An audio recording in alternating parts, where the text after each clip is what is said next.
What if everything you believed about your limits was wrong? Meet Sophia, a young, creative soul caught between rejection, exhaustion, and doubts that slowly eat away at her spirit. Every step outside her comfort zone feels like a battle. Every decision, a gamble with fate itself. But there is someone, a quiet guide, who promises to unveil a strength she never knew she had. This is a journey of pain, courage, and revelations that will shatter everything you thought was possible. Stay until the end and discover how to turn the impossible into reality. Los Angeles, a city that never sleeps and knows exactly how to drain even the brightest dreams.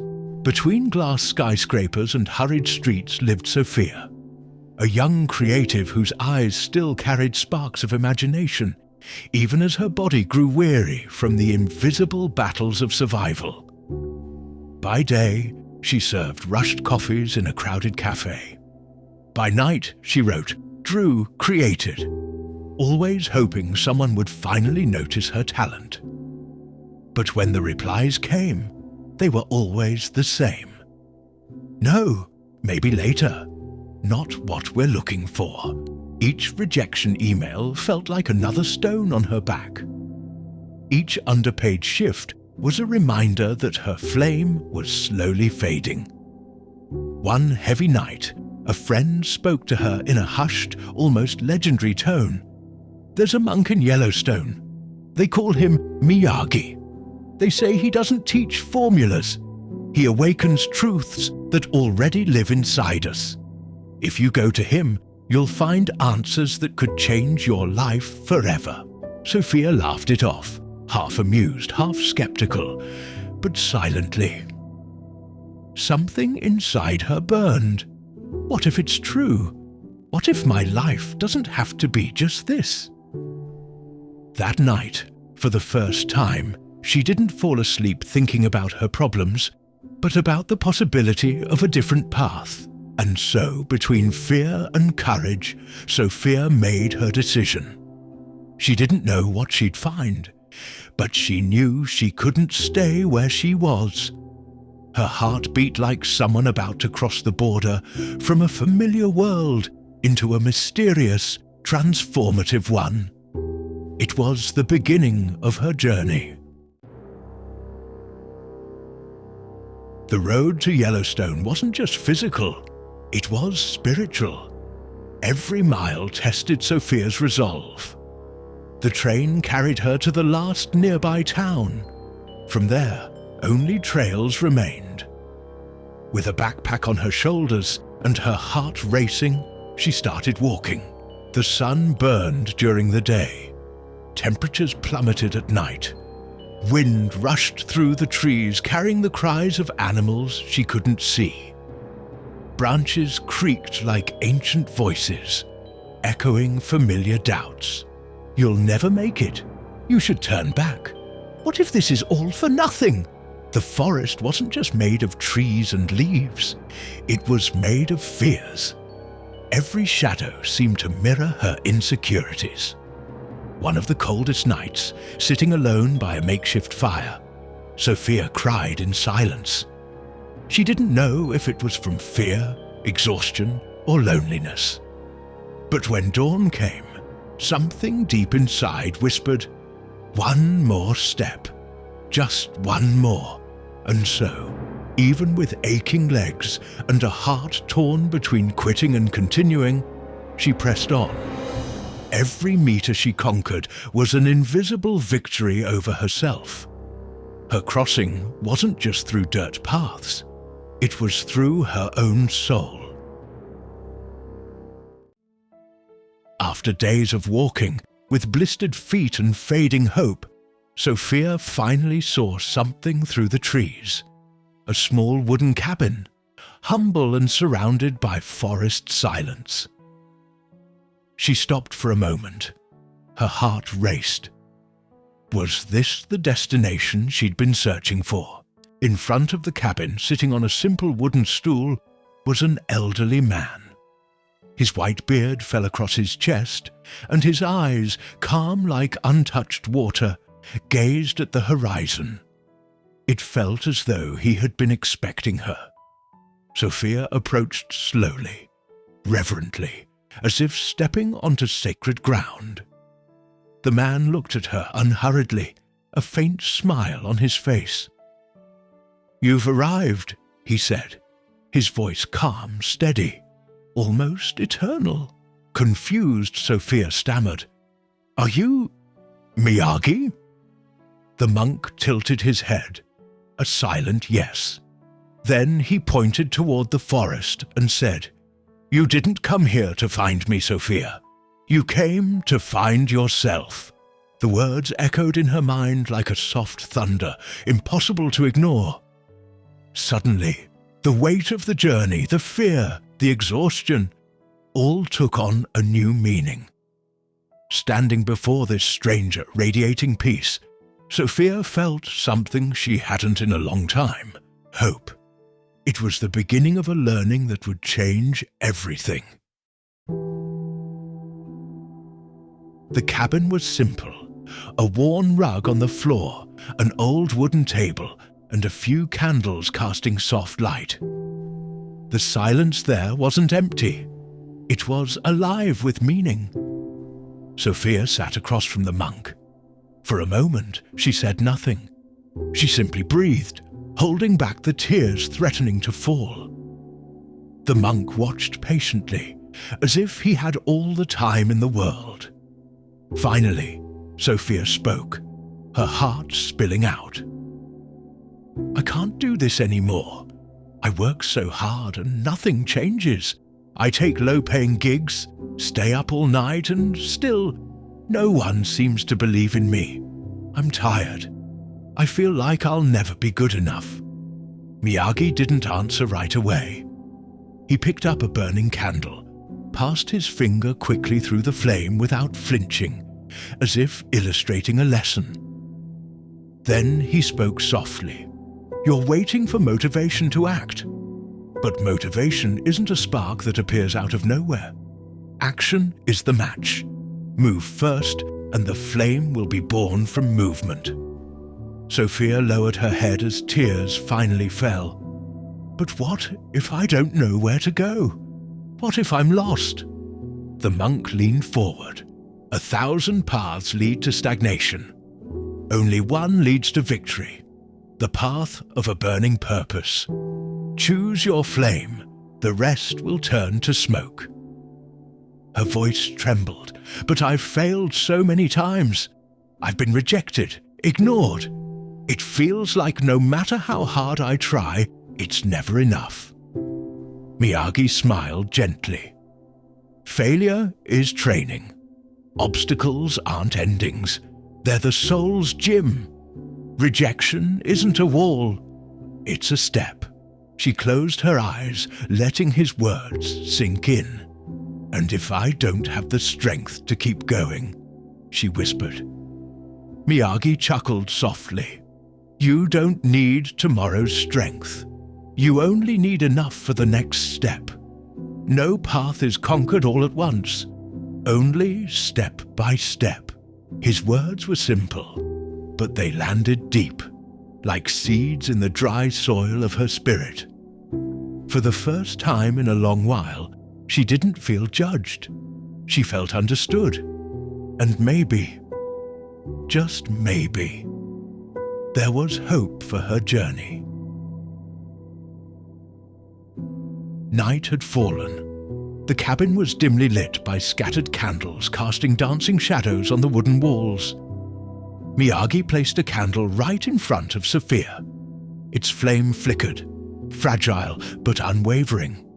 "Watch closely," he said. She leaned in, eyes fixed on the fire. When a flame focuses, it consumes everything around it. Fire doesn't divide itself. It chooses. It gives itself fully. He blew out the other candles, leaving only the one between them. Darkness filled the room. except for that single steady flame lighting Sophia's face. Your heart must be like this. You've been scattering your energy across 1,000 paths. Underpaid gigs, purposeless projects, pursuits that don't feed your soul. Dividing yourself is extinguishing yourself. Focus is ignition. She swallowed hard, feeling each word like a gentle but piercing strike. So, what should I do? She whispered like a lost child. He pointed to the flame. Choose your one great purpose. Once you do, your inner strength will awaken. The fire of a focused heart can move mountains. Images of her life flashed before her eyes. Long nights creating postponed dreams. The feeling of not belonging anywhere. Suddenly, everything pointed in one direction. She inhaled deeply, and when she opened her eyes, fear was still there. But so was something else. Resolve. That candle wasn't just a flame anymore. It was a mirror of her soul. The next morning, Miyagi led Sophia to a clearing near the cabin. In the center stood a massive, raw, unbreakable-looking stone. He handed her an old hammer. Try. She looked at him, puzzled, but obeyed. She lifted the hammer and struck the stone. The sound rang sharp. But nothing happened. She tried again, and again, no change. Sweat dripped down her forehead. Her breathing grew heavy. Frustration took over. This is pointless. This stone will never break. Miyagi looked at her calmly. How many times have you tried? 10, maybe 15. He picked up the hammer, placed it back in her hands. Then learn this. The stone doesn't break on the first blow, nor the 10th. It breaks when all the strikes accumulate, invisible to the eye, inevitable to the heart. She fell silent.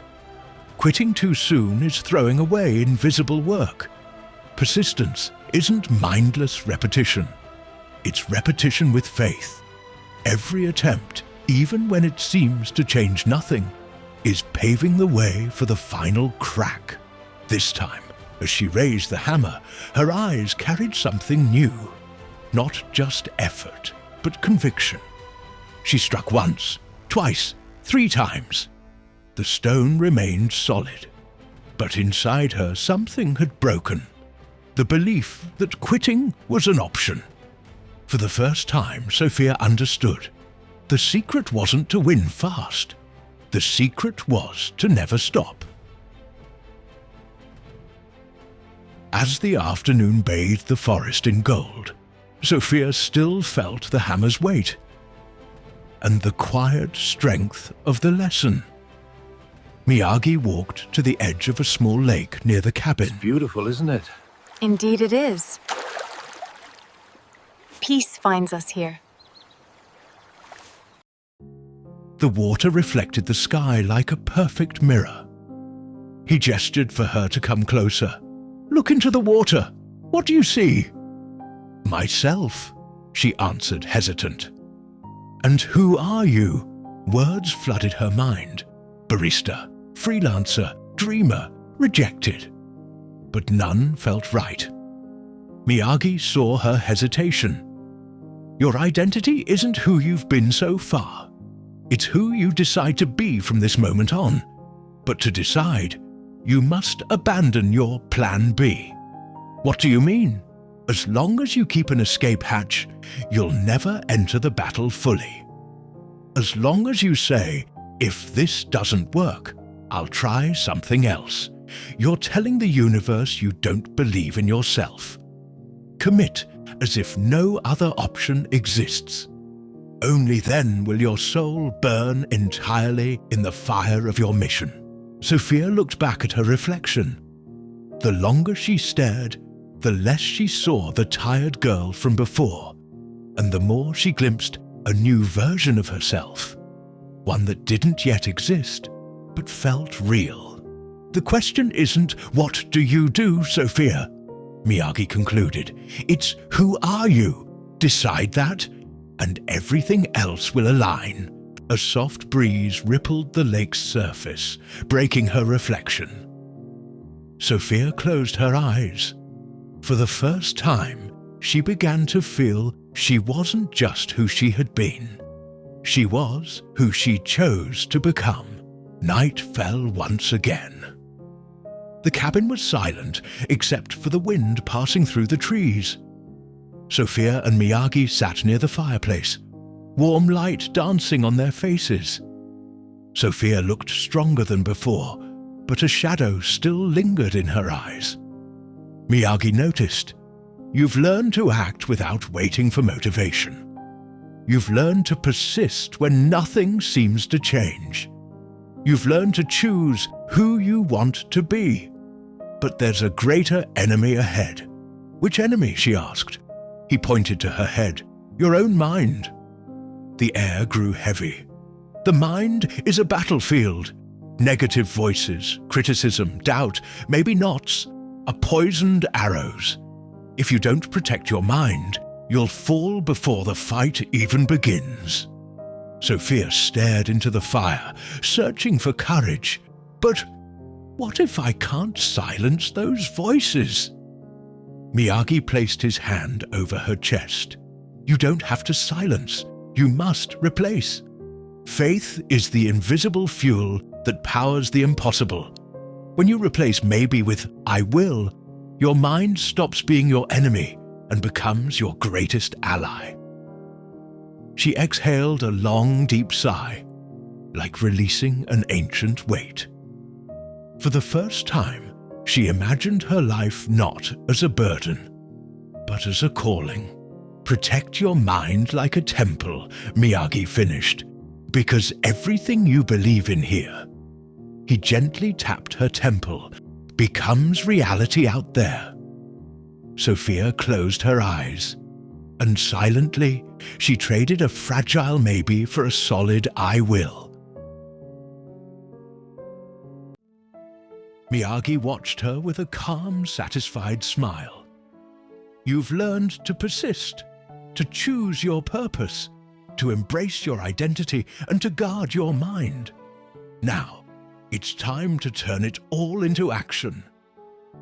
He pulled out a yellowed sheet of paper and an old pencil, sketching a simple diagram.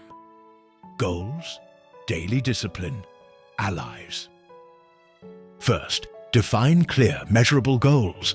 Don't drift. Don't just dream of getting better. Say, I will build X project in Y months. Be specific. Make it real. Sophia took notes, absorbing every word. Second, build discipline. Inspiration alone doesn't move mountains. What you do every day matters more than what you think about doing tomorrow. He paused, locking eyes with her. His third, build a network of allies, clients, colleagues, mentors. No one wins alone. Every step taken together multiplies. The teachings were starting to click. Miyagi's lessons weren't just meant to inspire, they were meant to be applied. And remember, he added, unused knowledge is dead weight. Knowing but not applying is like holding a hammer and never striking the stone. Apply what you know. Act. Don't wait for perfect results. They'll come as a consequence of consistent effort.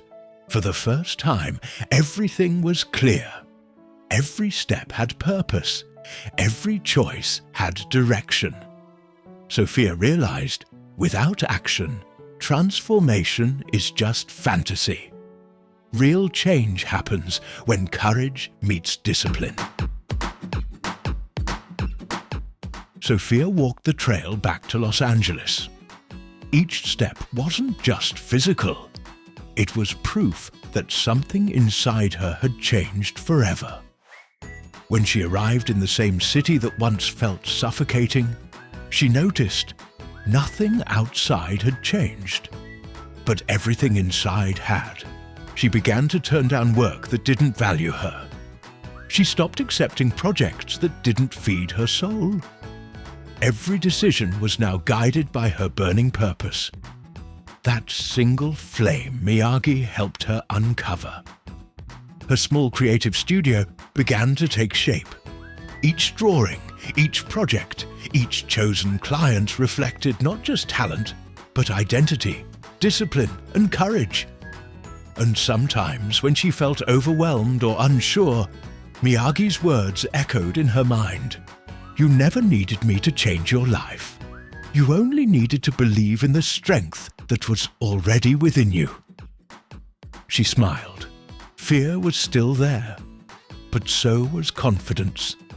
Doubt still appeared, but she now knew how to face it, one step at a time. Her life would no longer be dictated by rejection or exhaustion. It would be guided by her flame. Alive and unstoppable, she didn't know exactly what the future held, but one truth shone brighter than ever. Real transformation isn't found outside of us. It's inside. It's always been inside. Sophia took a deep breath, opened the door to her studio, and stepped in. The world was waiting, and now she was ready. The end, or perhaps just the beginning of a new story. If you want to discover the strength that's always been within you, subscribe to the American Monk channel, give this video a thumbs up, and share it with someone who needs this message. See you in the next story.